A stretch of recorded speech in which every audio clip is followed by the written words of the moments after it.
What is going on, guys? Welcome back to the channel, Panthers Advice. Today is Wednesday the 23rd, which means the draft is tomorrow. Now, with that being said, I'm going to do a video tomorrow going over potential draftees that the Carolina Panthers might draft. I got Kyle Williams out of Washington State on that list. If there's somebody else you want me to add to it, let me know before noon tomorrow. All right, because after that, I'm going to start the video. So, potential draftees that Panthers want to draft, you want a quick breakdown over, let me know in the comments, man. Let's talk about today's video. First up is going to be, not to get too far ahead, Jalon Walker. Todd McShay worked with ESPN for a long time. Basically said he's going to be shocked if Jalon Walker falls that far. All right, because, you know, the edge position is such a premium nowadays. Now, he does bring up that Genty and Tyler Warren aren't necessarily premium positions, all right, tight end, running back. One could argue against it. I feel like the tight end position's only really continuing to grow, and having a good tight end, man, can really change your offense. And then running backs, I mean, you see the way the league is going back to running backs, and it wasn't hard to see this coming, to be honest with you, because it was going so pass heavy. You had so many defensive backs on the field. Why were you not running the ball anyway? Somebody might ask Andy Reid that with the Chiefs. So McShay has a point, right? 2024 consensus All-American, Buckeyes Award winner, off the edge, off the ball for the Georgia Bulldogs this past season. Definitely a versatile linebacker, right? Here's the thing.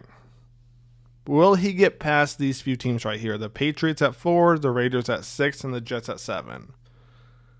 Will New England continue to really pile up that defense, right, with Jalon Walker? Or do they trade back? All right, Raiders, same thing. Do they kind of build that front 7 up, or do they go get Ashton Genty?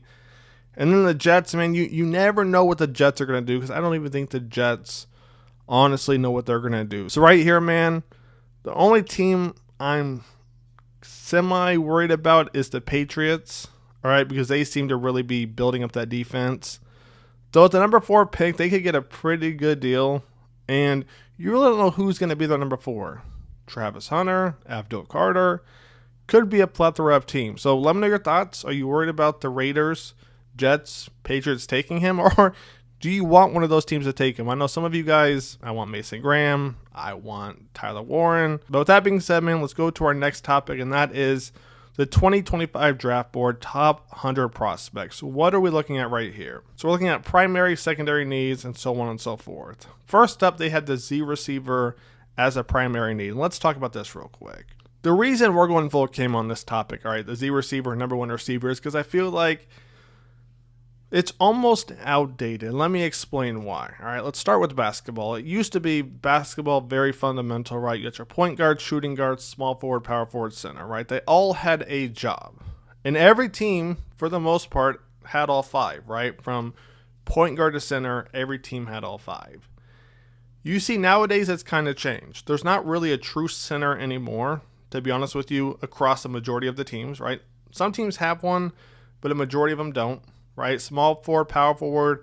A lot of teams don't have both. Most teams have 3 guards playing at one time, right? Now, how does this equate to football? Back in the day, you had your X, you had your Z, right? You basically said, okay, my X receiver is going to be built like this. My Z is going to be built like this.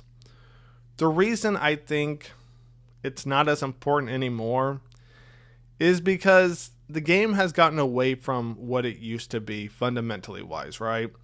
It's not really anymore about trying to get your number 1 receiver open on that one side. You can place him here, you can place him here. All right, you can flip him if you're going to run the motion, bang, get the safety bite down, gives him that one-on-one on the outside, put him in the slot, right? Depending on the route concept you're going to run. I understand a lot of people want Tet because of his size, but I'm telling you, in Dave's offense, the whole point, right, is to basically get the defense to stack the box. You're getting one-on-one on the outside. And at that point, you need somebody who can beat the press, speed, a little bit taller, but I don't know that we need 6'4". I mean, if he's 6'4", it's great. But I want to see somebody beat the press, all right, get the DBs to bite, route running. That's what I want to see. Obviously, they have to have a little bit of speed. But as far as trying to get an X or a Z, I think, honestly, it's outdated terminology, to be honest with you. I could be wrong, right? Let me know your thoughts in the comments. But, again, the way the game is developing, I don't feel like we're in that X, Z, and Y terminology anymore, where your X and your Z receiver have to be this kind of stature. All right. With that being said, let's take a look at PFF. What's their top 100 draft board for the Panthers? Let's take a look right here. First up is going to be Abdul Carter. Now, I don't see him lasting till the 8th pick. Then you got Travis Hunter. Once again, don't see him lasting. He's more of a zone coverage cornerback anyway. Then Jalon Walker at 3, Shamar Stewart at 4. I don't think the Panthers would draft Shamar Stewart based on everything that Dan and Dave have said, right? Shamar Stewart has all the intangibles you could ever want in an edge guy. But when it came to see him on film, time and time again, everyone has said he has not lived up to the hype, right? But he goes to the combine and he gives you crazy numbers. And you look at the film, you're like, all right, bro, something's not matching up. Now, maybe they draft him, right? Maybe there's a chance they do. But based off everything that they've said, I don't see that happening. Then you got Michael Williams, all right. Nice run-stopping edge. Mason Graham. I know a lot of you guys want Mason Graham. You put him in the middle, all right, with Tershawn Wharton, Derek Brown.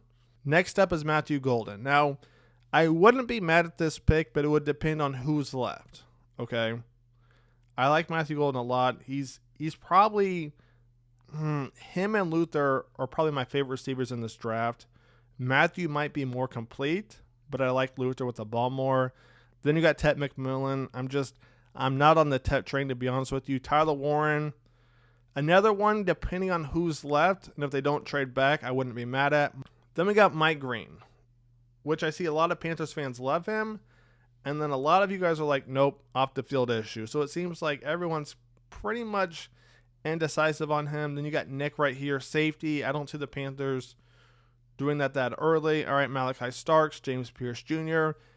Who's a potential candidate if the Panthers trade back? Will Campbell, offensive tackle. I don't see the Panthers going that way. All right, Will Johnson, again, cornerback. I don't see that happening. Donovan E., another guy, potentially the Panthers trade back. Luther Burden.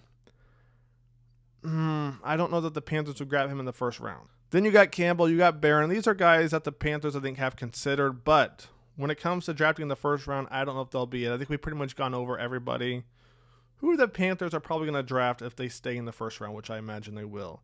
Next up, let's talk about 2 receivers I like that are being slept on. All right, let's get into it. First up is going to be Chimere DK right here, 6'1", all right, 4'3", 440. Let's take a look at some of the highlights real quick. First play, you're going to see him right here lined up in the slot. All right, look at this fade route he's going to run. DB drops it right in over the receiver's head. Nice little over-the-shoulder catch. So right away, he's showing you the speed because the DB, he thinks he's going to run with him right there, and then bang, DK is gone. Next play right here, you're going to see once again, nice over-the-shoulder catch. So he's telling you right here, he does not have a problem adjusting the throws right over the shoulder, behind the back, side to side. You know, he can do it all. Let's take a look at this one right here. All right, bang. So what stands out to me right away, man, it's just the catching ability. All right, look at that. Bang, 2 feet in, 2, extra few yards on top of it. This is why I like him right here. A playmaker, bang, gets hit. I mean, the QB kind of leaving him out to dry, to be honest with you.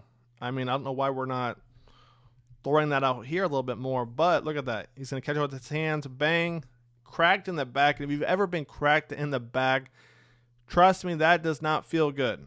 All right, but bang, he comes down with it. Then right here, throws a little bit short again. All right, take a look. Bang, DB once again popping him as soon as he catches it. Bang. So right there, this tells you he's got hands. And then once again, the throw is a little short, to be honest with you. Right? Put that out there in front of him. Give the man with 4.34 speed a little bit of room to run. And then right here, I mean, the dude's got hands. The dude's got hands. The dude's got speed. If the Panthers can get him late, I mean, the film speaks for itself. Next up is going to be Isaac Tesla. All right, 6'4", but only 214. So he's tall, but he's pretty slim. 4'3". Now, when you watch him play, you don't necessarily see a 4'3", but the other number that shocked me was this right here. Athleticism score test. First, when it came to receivers, I haven't really heard anybody talk about this guy. But when I looked at his highlights, I'm like, oh, I got to put him in here. And need I remind you, I went through receivers who were projected to go really third round or later, potentially fourth round or later. And when I saw Isaac right here and I looked at his tape, I'm like, oh, he's being slept on. All right. Let's look at the film real quick. First play we're going to look at, all right, you got Isaac right here. All right, you got the defense in the zone. Looks like potentially cover 6, cover 9 look. And when I saw this, I'm like, okay, not bad. But then look at this right here. That's not too shabby. And this shocked me because he's actually going to slow down for the quarterback. Take a look right here. He's going to slow down. He's like, all right, QB, hit me. Let me run and stride, right? But the quarterback, he puts that thing out there, and Isaac, he's going to adjust, man. Take a look right here. Ooh, that's a hell of a catch. Once again, take a look at this catch right here. QB's going to sell it a little bit, and look at Isaac coming down with it, man. I mean, this right here was impressive. We're going to pause it at the top, right, top of the catch. This is one of those you got mossed right here. I mean, DB is on him. DB is on him. Probably can't play really any better defense than that. I mean, look at that catch. That's impressive, man. Goes up and gets it. Next one right here. You see the speed. It doesn't look like he's got that 4.43 speed, but, you know, he's got it. Right there, the DB has no chance. The DB has no chance. So you're seeing the speed. You're seeing the athleticism right away right here. All right, little read option. Yeah, he's got that sleeper speed. Like, when you watch him, you're like, is he that quick? And then he gets going, right? And then once his strides kick in, all right, that's when his speed comes in. Take a look. Once he gets going, man, woo, he gets going. So far we've seen his hands. We've seen his acceleration going up to go get in, all right? Then right here, he's going to catch in the middle. Boom. Like I said, when I watched the tape and I saw this guy and I saw this, you know, he's 6'4", but he's only 214, so he's not a big guy. But right here, he's going to lower that shoulder. Man, if the Panthers draft him, woo, what a weapon. Then right here, all right, what do we got cooking up? Oh, this is just a good route. Do we get a replay of this? I'm going to have to run that one back real quick. Take a look right here on the outside. They're going to put Isaac right here in the slot. Looks like a cover 1 look from the defense. All right, single high safety over the top. But we're focused on this right here. Watch him bang. Defender's going this way. Bang, bang. Isaac's like, see ya. Got him. Throws super late. Man, that route running, though. One more time real quick. Take a look at this. Got him. The DB actually recovers decent. But that throw, man, it's got to get there quicker. Let's keep it going. All right, here. Man, the dude's physical. He might only be 214, but, I mean, you cannot go high on this man. And then right here, I think is going to be our last one, our touchdown right here. Look at this. Bang, right over the top. And has to make a tough catch, even though, right, take a look right here. You're going to see right here, all right, nice little concept. Safety's going to bite down on that. Isaac right over the top. I'm expecting the quarterback to put that thing out there, right? Watch what happens. Almost gets picked off. So with that being said, that's going to wrap it up. I hope you guys have enjoyed the video. Like I said before, if there's anybody you want a quick breakdown over for tomorrow's video, let me know in the comments. Kyle Williams, Washington State is definitely on the list. With that being said, I'll catch you guys tomorrow. The draft will be then. Take it easy. Panthers Vice is out. Peace.